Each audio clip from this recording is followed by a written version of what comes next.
Welcome to the Arrow Podcast. My name is Chris Mulvaney from CMDS. Today with me, I have a longtime friend and client, Sal Rinaldi from East Coast Power Systems. Super excited to have you here today, Sal. Thanks for coming in. Thanks for the invite, man. Awesome. Roll it.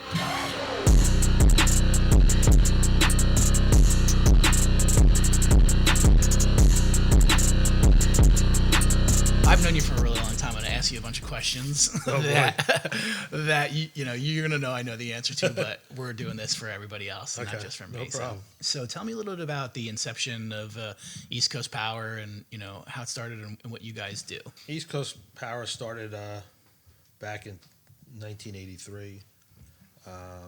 My father has been in the business since he was 14, in the industry, I should say, since he's 14.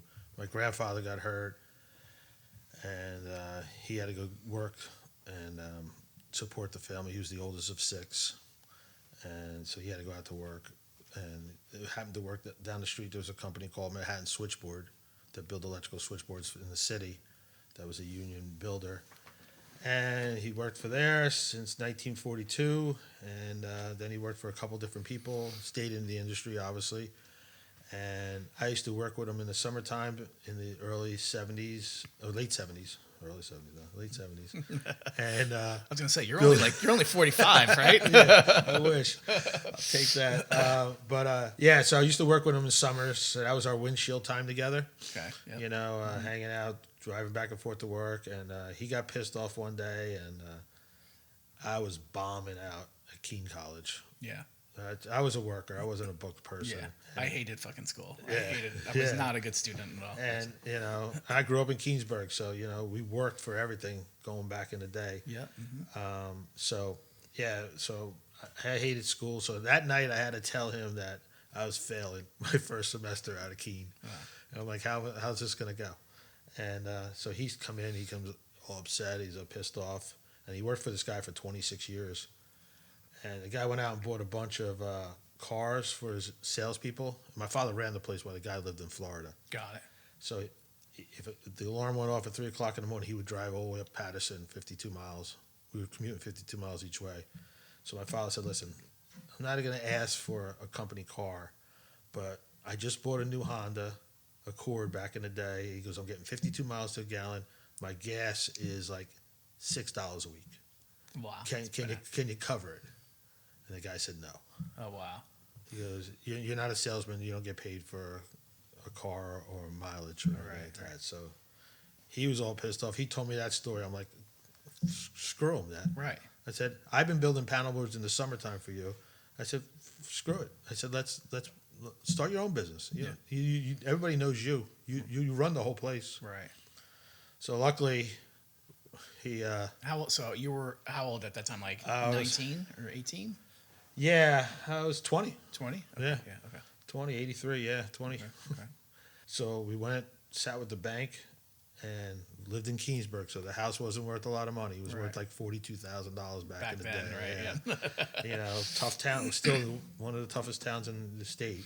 Yep. And so they luckily gave us a $10,000 loan, and we turned in our company from a $10,000 loan to where we are today. Wow, that's crazy. 42 years as of February. That's been nice. $10,000 back then was a shit ton of a lot of money too. Right? Yes, we were scared shit. Yeah. But we started off in a little sewing factory that was abandoned. We were building panel boards on old sewing tables. was that place in Keyport? Garfield. Oh, Garfield. That's right. Yeah. So he thought we had to be up there because that's where he worked all his life. Right. And after a couple of years, I said, we're traveling, sitting in traffic 2.5 hours a night. Yeah. That's so we could get so much work done. And then we moved down to Keyport in 86. Got it. Okay. And that's how it all started. But it was interesting. Yeah. And that's how I met you. Yes. Well, not really, actually. We get to that story. So, for those of you listening, I cold called your old assistant, I guess, or marketing person. Yes. Right? And because I had just started my business, and she was like, "Yeah, we definitely need a website, So come on in and meet with me and Sal and his father." So I came in and I saw all these baseball trophies all over the place. And I heard your last name at that point. It was Rinaldi, and I'm like, oh my God, I had a baseball coach, Little League baseball coach. His last name was Rinaldi. And when you came in, I was like, did you happen to be a Little League baseball coach? And you're like, yeah.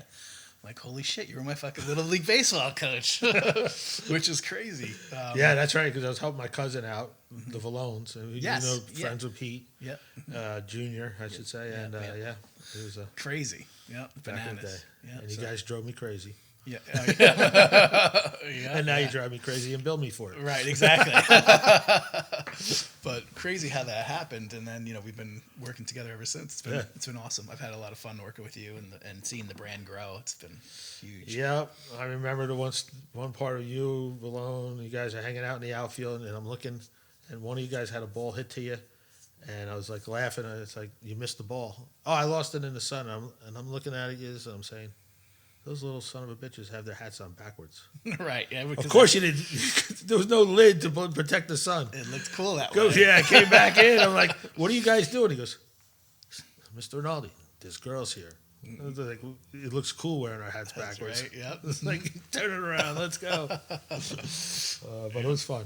Yeah. No. I did that for many years. And then my son was born. And then I started helping out there. Yeah. Yep. It's awesome. So cool. You have one son, Sal Junior, Junior, yeah. Yeah. Mm-hmm, yeah. And he's getting involved in the business now, right? Yes. So he's finding his way. You know, he's adapted more to the marketing world. Yeah. Yep. Which I think he went to school for. So I think he feels comfortable with that. And, you try to gear him to what, just like me, same stories repeating. He worked for us in the summertime. Yep. All his friends, which I coach baseball or sports with, all worked either 1 week Right. or some are still there working for me. And, it's cool. I mean, he's finding his way, you know, which is cool. And I had to find my way, too. So Right. Yeah. I drove my father freaking crazy. Yeah. So, and he's doing the same. So Yeah. it's all good. My old man's laughing. He's up Right. there. He's like, now you see. Now you see. Right. Yeah, the apple doesn't fall far, baby. Yeah. Yeah, No, so- great guy. Great kid. Yeah, it's cool. Awesome. Yeah. So let's. I want to talk a little bit about what you do for people and why you're so freaking awesome. So, what type of service are you providing? Products and what's the value that you bring to the table versus some of these big conglomerates? We're in the electrical manufacturing. We build panel boards, switchboards. I tell people it's equivalent. It's if they took their house panel and looked at it, it's 20 times the size and 30 times the power. So we manufacture primary gear for strip malls. Today's some large homes have our equipment in it, and now we're heavy into the cloud. Mm-hmm. You know, that's the hot thing right now. So we're manufacturing for the cloud for all the major companies out there right now. So a lot of data center work now. Yes. Yeah, yeah. Mm-hmm.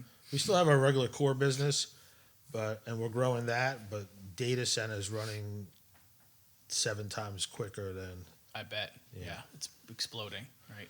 Yeah, it's a shame. Like New Jersey or around the country, there's too many strip malls. There's too many. It's overloaded. So there's not too many jobs out there for that kind of stuff. The hottest thing right now is these apartments. Right. It seems like everywhere you go, they're building apartments. Right. Yep. And we supply some power, utility power for that on that side of it. But the data center world is the world that's going crazy right now. Right. Yep. And so now, why would somebody, a big company, hire you as opposed to just going to like a Siemens or an Eaton? They come to us. We have a reputation of getting stuff done quickly. Mm-hmm. Not that the majors cannot do it, but they have so much business. It takes them a while to get it going. You know? So for us, we handle each order like it's a specialty. Mm-hmm. So we handle it. We give you a date. We're small enough to lock it in. Yep. If it's critical, the key thing of our company is they could call me. And they could say, listen, can you move it up 2 weeks? Yep. Or we're in a jam, or the building's running late. Right. Don't ship it for 2 months. So they don't have to pay storage, and we'll put all the jobs in front of that. Right. So we work with people on that side of it where the majors just they don't have the time. Right. Not that they don't want to, they just don't have the time and the manpower to do it Right. Yep. that way. Yeah. No, that's awesome. So, you've been involved in some pretty crazy stuff in the past, 20 years that I've known you. And I think one specific story for me that was a big testament to how quick East Coast can be and nimble in a time of emergency situations was Sandy specifically, right? So here on the East Coast, specifically New Jersey, shit hit the fan, really bad superstorm, we'll call it, hurricane, right? A lot of power out for a long time. Why don't you tell us a little bit about that story and how you guys helped out and what you were involved in? Yeah, so one of the key things that I do is to take risk. And being involved since 1983, we went through the Y2K era. Right, yeah. Mm-hmm. We went through the 90s when there was a boom of all the industries and everything was going on. And then we were kind of hit with the 9/11 situation, which kind of started data centers. Right. I mean, I believe that's what started data centers 100%. And then Sandy came along. Knowing from those past experience of limited product, while the storm was on and the size of the storm, I sat there and put together a stock order. So I put about $1 million stock order together to place with Siemens and my other major Square D and guys. Right. And I placed an order. And for them on a Monday morning out west, it was just a normal day. They processed my order. Right. Yep. So I took control of most of their inventory. So I knew what kind of stuff, by building in New York City for the past 20 years prior to the storm, I knew what would be needed. Right. So I had 5 or 6, maybe even more, 12 tractor trailers with Siemens saying, hey, we can't get it to you right now because of stuff being out. Right. But the trucks are loaded, let us know. So that was key. So that was number one. Number two, I was smart enough to buy a building next to Earl Navy Base Right. and happened to be on the same grid as them, and I don't lose power. Yeah. Yep. That's awesome. So that was a big home run. Yes. For multiple storms. So we didn't lose power. That's great. So it took us a week and a half to get into I was locked down for a week at my house, but we still had people who were able to go to the factory, but we were able to get up and running. And once I found out I had the trucks ready to go, I released the trucks and worked with the state of New Jersey and New York, and they let the trucks come in to our facility. So we were able to build equipment the next day we started one part of Manhattan and worked our way through, us and other guys like me. But the key part is we had product. Yeah. We were able to get stuff done real quick, and that worked out well for us. 100%. Yeah. So we were strong during Yep. Sandy. That saved the company. That was the first step to the next level Yeah. Yep. for us, definitely. Yeah, no, I've experienced a few of those big jumps with you. Yeah. That was huge, and even the temporary power for hospitals that you put together, right? That was COVID. That was crazy too. I Yep. mean, we were certified to be opened. We were building hospitals for Turner Construction all around the world, Right. and the same thing. Same thing happened. I bought a lot of stuff. Yep. Just a lot of outdoor stuff because I talked about these hospitals, and yeah, we did Stony Brook Hospital, which was the biggest hospital built outdoor in the country, Right. and we built a ton of power in 3 to 4 days. Yeah. It's wild.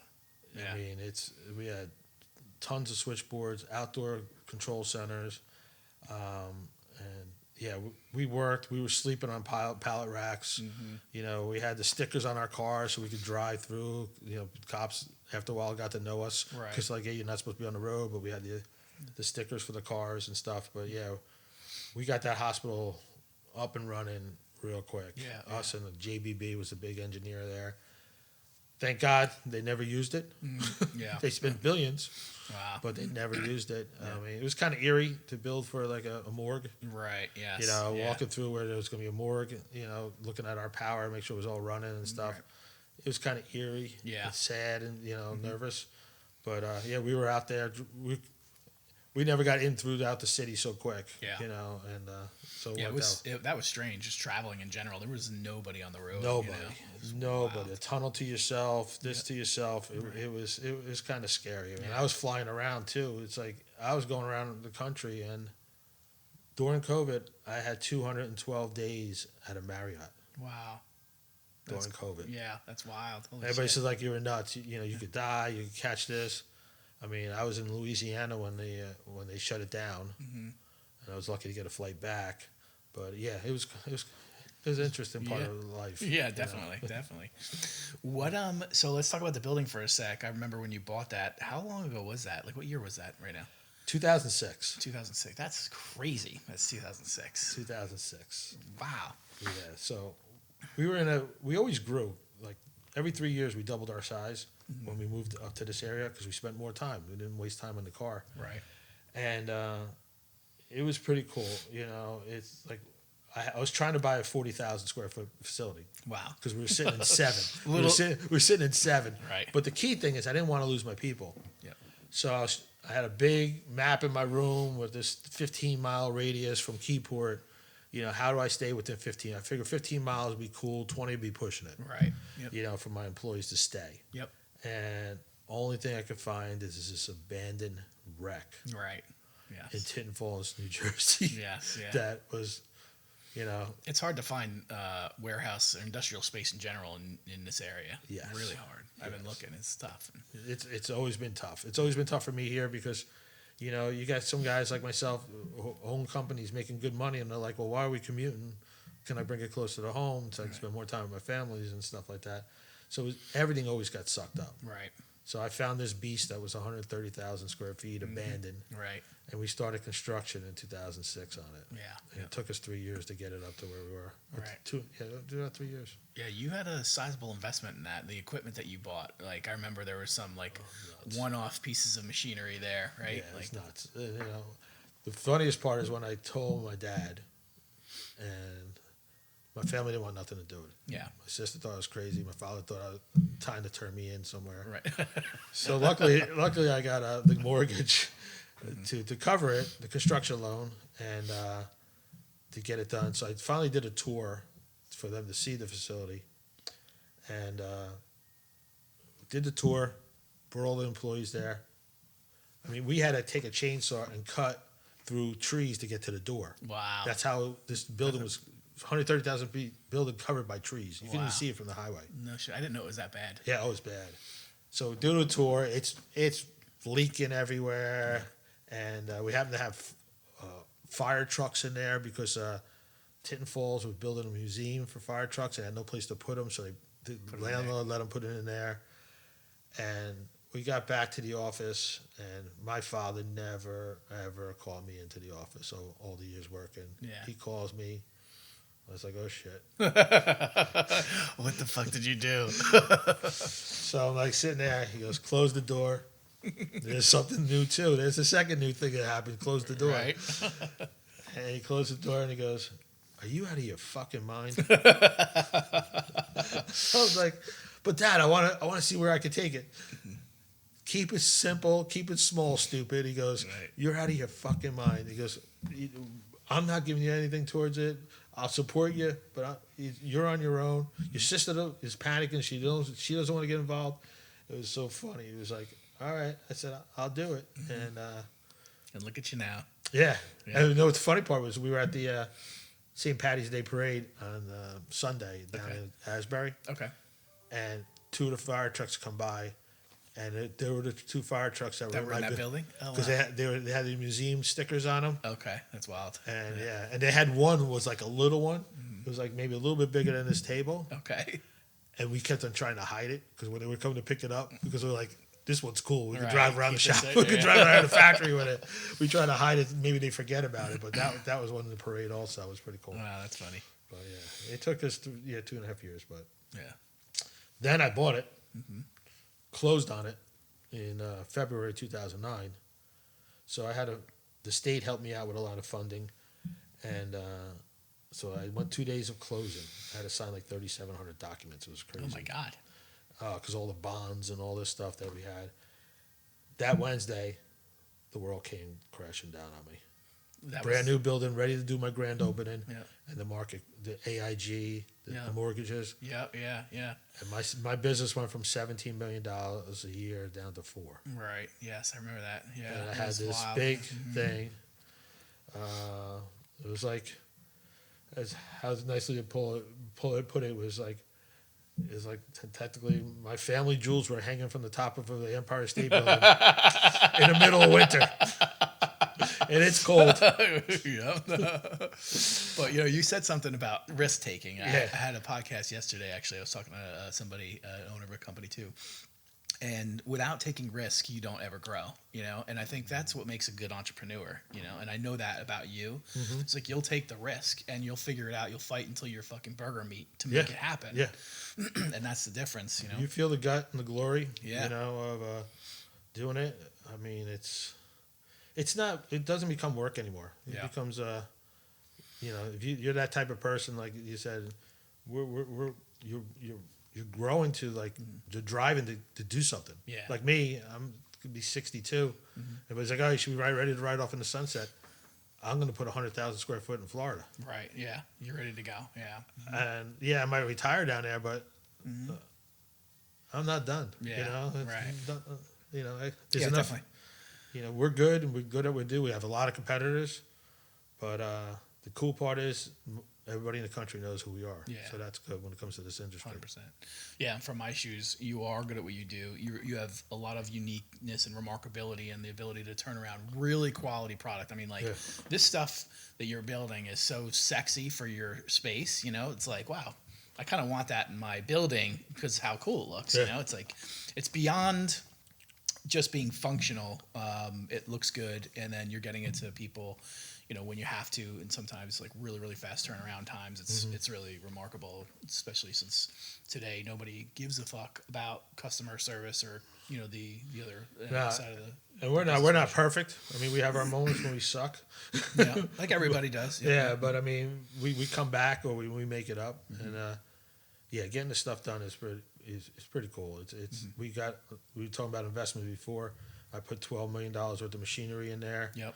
And in the last 2 years, we bought another $12 million. Yeah, that's crazy. So we're flying right now on that. So that's awesome. The Arrow Podcast is brought to you by CMDS, a business breakthrough agency helping brands reinvent and reignite themselves at the core. We work with B2B companies to help them figure out how they're unique and remarkable in their own space, then leverage that information to build great websites, awesome social media strategies, and leadership content that's going to drive more brand awareness to their company. If you're looking to learn more about how we can help you achieve extreme business growth, please reach out to CMDS at 732-706-5555, or you can visit us online at cmdsonline.com.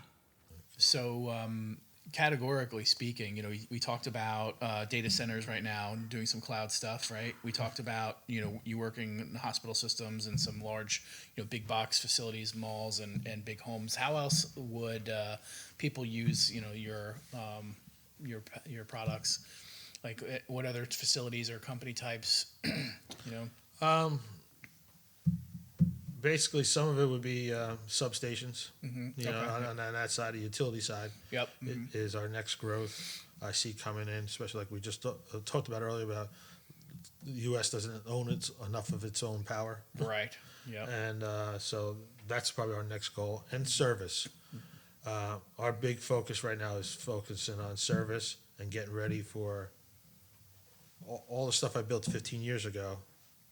AI is changing it. Right. Yep. So everything has to be retrofitted. Right. Okay. And I think that's our next step is to have a full retrofit team around the country. Yep.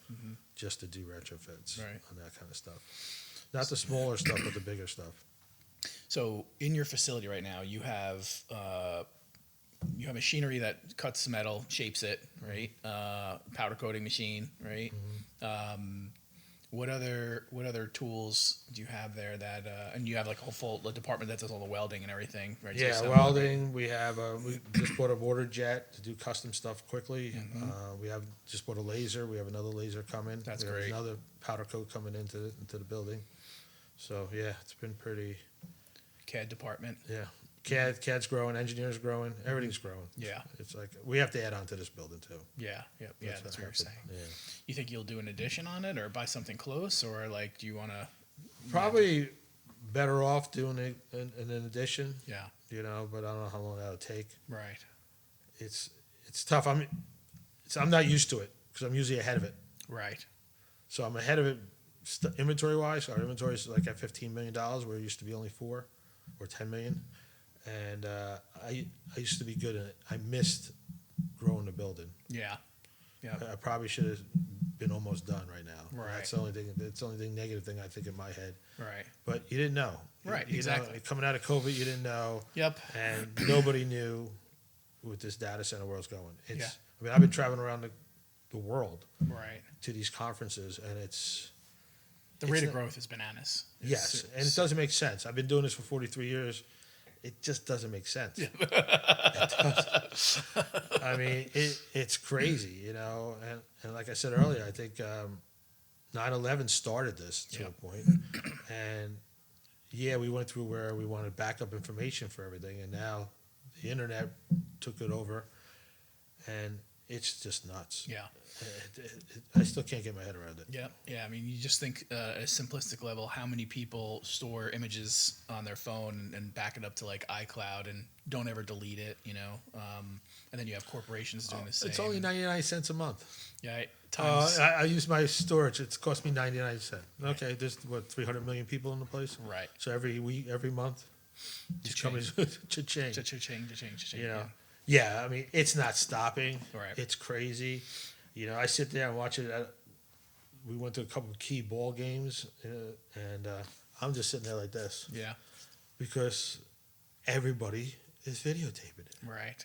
Mm-hmm. It's nuts. Yep. I think, you know, these go to servers, you know, in the cloud, and I forget how it was, but the Houston Astros were in the World Series 2-3 years ago.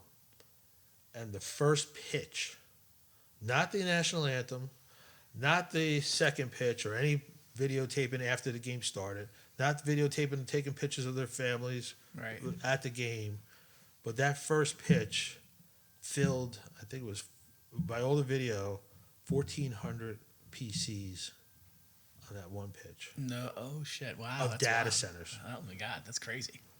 Think about it. That is crazy. That's just one pitch. Right.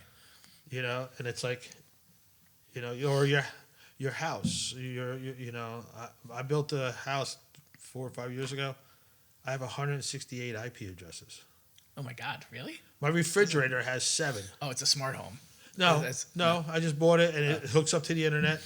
You know, my refrigerator is a smart home. The wireless computer. My lights are smart. Right. You know, all Yes. these modes and stuff like that. Right. But like 168 IP addresses. The stove has one. Right. Like they all have its own. IP address, yeah. And so it's sucking up there. Right. And my house is only 2,600 square feet, so it ain't a big house. Right. You know, it's crazy. You know, and then these cars with all these sensors. True. Right. Yeah. Yeah. Didn't think about that either. Right. Yeah. So you think about that, like, you know, I think Tesla, the cars that have the automatic driving, they have to back up that image for 7 years. Oh, okay. All right. That makes sense. God forbid there's an accident or something. They Right. could go back to the video cameras of the cars. Yeah, I don't like that. It's crazy. You know? Even cameras popping up all over poles, like you know, Oh. it's crazy. I see cameras like more now than ever. It's bananas. Oh yeah, because Big Brother's watching. Yeah, exactly. Yep. No, it's crazy. It's crazy what's going on, and it's getting worse. I mean, it's, you know. Where do you see East Coast going in the next 3 years? 3 years from now, what's happening? Well, we're going to probably hit $100 million in sales for us this year. Probably 17 million 4 years ago. Right. Your average. That's sick. Yeah. By the way, do you ever take a step back and be like, "Holy fuck"? It's crazy. I mean, like last year we hit 68 million. Right. Yeah. You know, the year before that we hit 23 million. Right. So it's like, That's astronomical growth. you know, the cool part was in this growth right now is that we maybe hired 2 people. Wow. So with the same staff, All in, just 2 people? yeah, Wow. we that's lost people and great. replaced people. But when it started this year, we only Added on. 2 people, and we grew $30 million. Yeah. So it was either the factory was set up the right way, my team put it together, you know, our systems that I fought and my managers fought to keep going Yep. worked. And we knew it worked during when we were building that hospital Right. because we had enough product in house to build a hospital in Right. 3 days. Yes. Yeah. You know, we had some dedicated trucks come in, but we had a hospital ready to go. But yeah, it worked. Yeah, You know, yeah. so where we're going to be at, I have an opportunity to hit maybe $250 million next year Yeah. in Yep. sales. Yeah, no, it seems like you have a lot of business even booked out for the next like 3-4 years, which is awesome. So. Yeah, and we're ready. I mean, we are running 6 to 8 weeks ahead right now Yeah. of this year. So we have a couple key data center people coming down the next six weeks, and they're looking for space, and we have it, Yeah. Yep. and we're ready to grow. And I mean, like I said, my partner in Florida has 300 employees, and we're going to take 60 of them building switchgear, Yeah. so we could be up and running as fast, Right. pretty damn fast. No, that's awesome. That's huge. I should have did it earlier, but I didn't believe it. Yeah. Like we talked about. Right. This doesn't make sense. Right. This doesn't make sense. Yeah. That's It great. doesn't make sense at all. Yep. Yeah, I think it's going to get even more crazy. Like, I know AI. Well, now it's being optimized, but AI alone has been taking a lot of server space up. And they don't understand it. Yeah. And they know it, but they don't understand it. It's like right now, the panic is we need more power for AI. Right. Are they just covering their butts? I don't know if I agree. Yeah. You know, but so now AI is growing. So the equipment size is getting bigger. Right. Yep. No Which rhyme or requires reason more why. Like, I still don't understand why. I mean, a server is a server. Right. Processing speed. Processing is process, but the power is power. Yeah. I mean, your machine could run run off the top, but you're only putting 20, 30 amps to it. Right. So if you put 100 amps to it, Does it do anything better? Right. it's a question. I don't know. Yeah. That part I don't get, but hey, if they want to order it, I'll build it. Yeah. I don't know if you need to. I don't want the magic ball. Let me just keep going. Just let me know what I need to build and when you want it. Right. You know, so, I mean, the key of this whole thing is I have a great group of people. You do. You really do. I have an awesome group of people, Yep. and I wouldn't be able to do anything without the people around me. Yeah. Yep. You know, Yeah. so- No, I was going to go there next, specifically about how, it's always been very family oriented from day one, right? And today, now we just talked about your son who's getting involved, but you also have your sister Marie's been in the business with you. My brother-in-law, Your brother-in-law, right? Yep.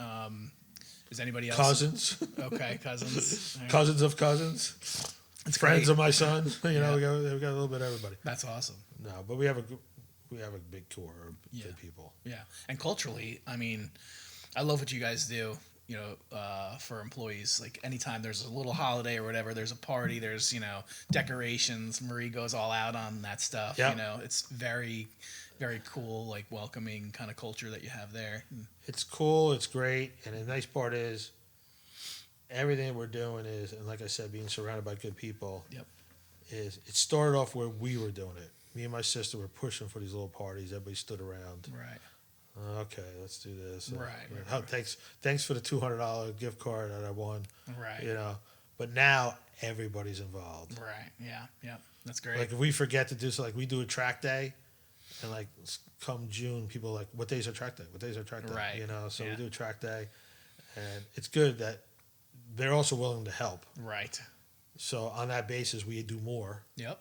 You know, we have food trucks in the summertime every 2 weeks. Mm-hmm. You know, at the facility, and we do a lot of things for the people. Yeah. You know, so They see it and they recognize it, and that's why they're working hard for you, right? yeah, and it's a tough subject for me right now because the way the inflation's going, Yeah.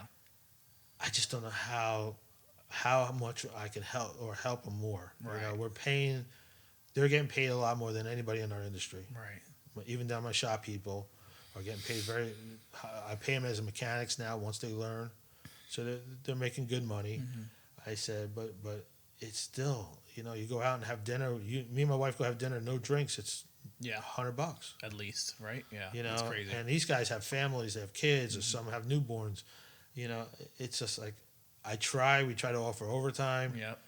But there's only so much I can do. Right. Yeah. But I'm trying to hold them. You know, one of the things I thought was like 2 years ago we did some cool things. This year I think we did something even better. I mean, 2 years ago I did like 50 envelopes or 100 envelopes with a $100 bill in it. Okay.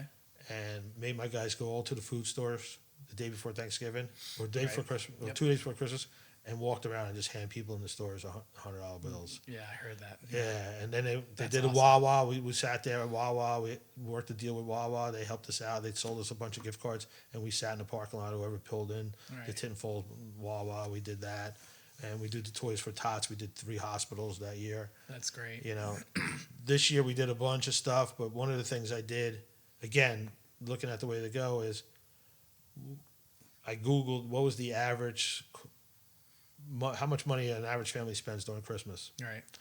And I think it was $1,300 or $1,900. I don't remember the exact number. $1,938 and something cents. Okay. And I gave all my employees $1,930 No shit. Wow. during Black Friday. It was That's cool. great. Yeah, that's awesome. You know, they loved it. You Yeah. know, and then came back the next week and gave them a Christmas bonus. You know, like right. that, or bumps for working on the job. You know, Right. so yeah, you got to take care of your people. Right, You yeah, know, yeah. corporate America doesn't understand that sometimes. 100%. Yeah. You know? That's why I got out, and started my own thing They years don't ago. understand. They don't get it. They don't get it at all. Yeah. Yeah. But it's cool. No, it's awesome. Good people. You Yeah. gotta have it. Grew up in Keensburg, so Right. you know You know what it was like to work, right? we worked our ass off Yeah. as a kid. Yep. Worked on the boardwalk, Yep. the good old boardwalk. That was a place back then, though. I mean, it was cool. It was rough, but like it was still cool to go. It was rough. You know what? I wouldn't trade. I call it the Keensburg education. Yeah. I went to the University of Keensburg. Right. You know, you had to work hard, play hard. Yeah. You know, but that's my university, and I got a couple key guys that work for me that grew up in the University of Keensburg. Keysburg, yeah. You know, so it was cool. Yeah. The town's a little tough. I drove through there yesterday Yep. just to had some time to blow, but again, it's I don't know how people afford things. You Yeah, know, yep. that's the tough thing. Yeah, yeah. No, it's definitely gotten crazy. I think ever since COVID, it's been off the charts, really challenging to I don't want to say retain employees. It's more about like making sure that you're trying to keep up with everybody else from a financial perspective, like payroll perspective, and Yeah, the internet hurts a little everybody. bit. Yeah, it hurts you. yep, yeah, definitely. But like the rate of change has gone up. I was on a plane and I was reading an article that was in the United brochure, and it said it was something about check on your new employees. I'm like, all right, let me read the article. You know, I sat there read the article. So the article said basically like, if you hired anybody within the last 2 months, do yourself a favor, go on hiring websites. I can't think of Like the name. Indeed Indeed or something like that. I was like, all right. So I hired 2 new people that like the week before we left on board. Went on Google Indeed, the position that they hired. Their names were on Indeed after being with me for 7 days Right. with my company as a resume. Oh wow! So they updated their resume and As a resume. oh my god! Wow. 7 days. Holy shit. Yeah. So they didn't last. Yeah. Because Right. when I approached them, they're like, "Oh no, this is just a drive-by for me." I'm like, "Well, I don't. Right, We don't yeah, need any. that- We don't yeah. need any drive-bys." Yeah. No. You know, Wow. so- That's crazy. Yeah. So Yes. it was a great article to read, and And I do it on a regular basis now. So the flip side of that, I will not hire anybody that's only worked at a place for a year, multiple times. Like if you see on a resume, like a year, or even like a year and a half, 2 years, and if there's a gap during COVID and they didn't do anything, I don't hire them either. Yeah. It's like I'm a worker too, right? Yeah. Like I grew up by Bucky Smith's, Yeah, right on the other side of Kingsburg, right, or North Middletown it was. North Middletown, still right? go to Kingsburg, right? I've always worked my balls off, right? And I want people here that have work ethic and get it, and care. And if you using me as a stepping stone, you're out, and the year isn't enough. Like I need loyalty, Yeah, and this work from home is tough too. Yeah. Oh yeah. I mean, in your space, it's impossible, right? Yeah, I mean, it's impossible. You need people here. Like, there's no way we could get. Have to be in the office. I could have one person work from home, but why bother? Right. Yep. I do have one working from home because he physically has something going on, but that's a different reason, right? Yeah. Not just to have for the sake of working from home. Yeah. Yep. Because you see that in the airport. Yeah. I mean, I travel a lot, and man, if you notice in the airport, the late night flights are packed. The early morning flights are packed, because these people have to get to their vacation and log in their computer by a certain time, right? So because the companies checks and see if they're on or not. Yep. And they don't care where they're at, but as long as they're on. Right. And those flights are packed. Right. We all, you can tell who's working from home. Right. I know. And that's the funny thing, working from home, right? Yeah, working from home. Yeah, working from home. I interviewed this one chick who she could only do 12 because she had a doctor's appointment at 10 a.m. and then she had to go pick up her son from school around 2. Yeah. And she wanted to work from home, and she currently works from home. And I'm like, okay, well, let's look at this day. You didn't work at all because you had your doctor's appointment. Yeah. You interviewed with me for like an hour and a half on the phone, and then you're going to pick up your son, which means you're going to, give him snack. You're going to school, get him. You're going to give him snacks when he gets home, get him set up, and then like you're going to punch the clock for an hour and a half. Like if you even do at that point, that's not working from home. That's all, you're being off that technically, right? Getting paid for being home. Exactly.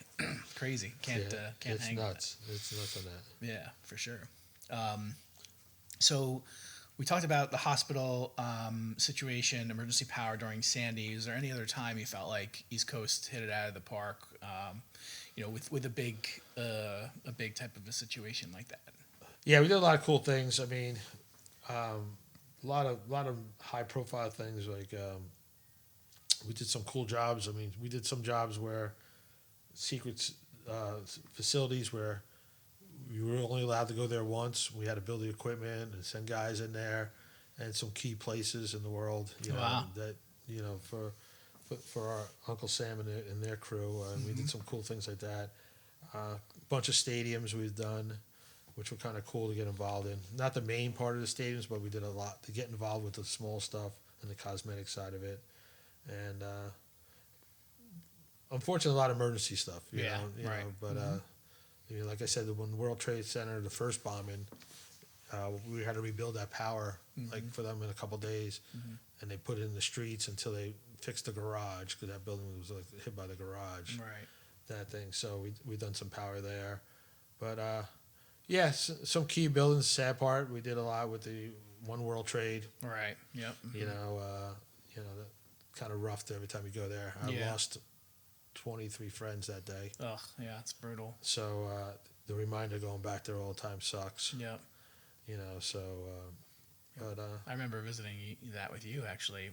We went to Goldman Sachs. We were pitching Goldman Sachs together on a product, right? Yep. And then we visited there. I got to tell you, that ferry ride was brutal. I don't know if you remember that. I almost threw up all over the place. We were hitting that boom, the whole ride. Brutal. I'll never forget that because I'm like, I'm not gonna be able to do this. I'm not gonna be able to make this. Some people do it all day long, like back and forth. Yeah, definitely. The bar is always crowded on those rides. Yes, yeah. Imagine the ride home. You can't even get a standing room by the bar. Yeah, that's one amazing part about that trip back and forth. Yeah, it's crazy. Yeah, it's like imagine us having a cocktail waiting for us in the car, Right. Or it'd be like weird. All right. Yeah, definitely. So a lot of growth. It's been awesome working with you the past 20 something years, I guess. It's fucking crazy. You know, you guys jumping on our new website? Yeah, we're doing a lot of stuff for you right now. Yeah, a lot of new website, marketing, a lot of social media, LinkedIn specifically. We're doing some content creation for you guys, email, video. It's been great. Yeah, and that's again, my son's working on that with you guys, and see a lot of benefits from it so far already. So hopefully you'll just keep it up. Yeah, I don't definitely. know what my customers feel about my picture or listening to me talk so much. So, but They'll love seeing your charming little face in social. yeah, You did have a recent success story. Are we able to talk about that from the video that was put up on LinkedIn? which one? So we posted the last video up on LinkedIn, and somebody, a big brand, saw that video and now wants to do another order. Right? Yeah, they're coming down to. They saw the availability was okay. We did and our capabilities. Mm-hmm. So it brought us to a next level. Yeah. And we have a new one coming out, which I can't wait for because we're kind of, I think we approved it yesterday. Mm-hmm. We're waiting for the website to be done in the next couple of weeks. Yep. And launch all that stuff too. Mm-hmm. Yeah. Yeah. Yeah, I got a lot of old friends call me up. Yeah. So They why don't we buy from you no more? I said, Yeah. that's the toughest thing. The rumor mills around the industry is so funny. I just laugh. Yeah. Like if you looked at in my industry, East Coast is going under probably 19 times in the last 20 years. Oh my goodness. East Coast is too busy doing data center work, so they don't want the local business anymore. Right. It's just Yeah. it's all it's it's funny how people talk and the rumors go around. Right. And it's crazy, how they do that. Mm-hmm.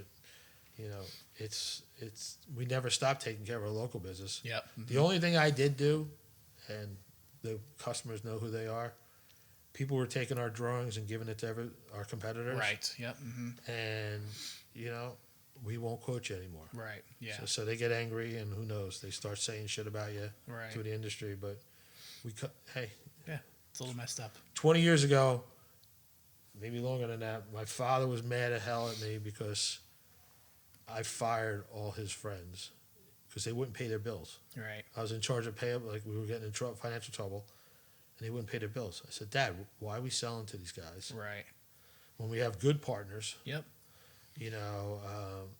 that use us on a regular basis and pay their bills? Yep.